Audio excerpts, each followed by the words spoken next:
রমজানে নিত্য প্রয়োজনীয় পণ্যের সরবরাহে কোনো কৃত্রিম সংকট তৈরি করতে দেওয়া হবে না বলে উল্লেখ করে বাণিজ্য উপদেষ্টা শেখ বশিরউদ্দিন বলেছেন, বাজারে পরিপূর্ণ স্বস্তি না ফেরা পর্যন্ত সরকারের কঠোর অবস্থান অব্যাহত থাকবে।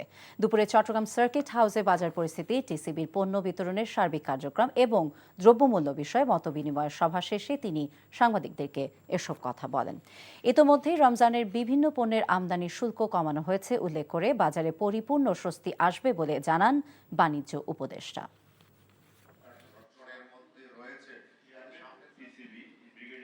যতদিন পর্যন্ত বাজারে একটা স্বস্তিজনক অবস্থা পরিপূর্ণভাবে না চলে আসে, আন্তর্জাতিক বাজারের পরিস্থিতিকে মেনে নিয়ে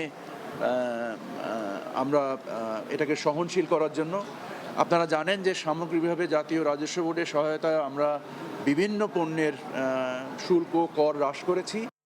চুলতা কবেকার অন্ধকার বিদিশার দিশা, মুক্তার শ্রাবস্তির কারুকার্য। চেষ্টা করবেন রাত 9টার মধ্যে বাসায় চলে আসার।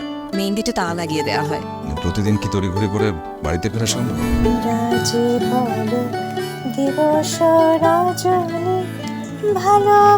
একটা কথা বলতে চাই, তুমি ভীষণ সুন্দর গান করে।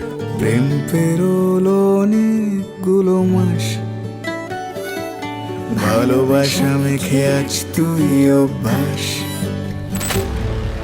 তুমি আমি এসে খুব সমস্যায় ফেলে দিলাম, তাই না? আসলে গাছ আর সম্পর্ক দুটোই একই রকম, জীবন্ত রাখতে হলে যত্ন নিতে হয়। ভালোবাসার বিষয়টা আপেক্ষিক, এক একজনের কাছে এক এক রকম।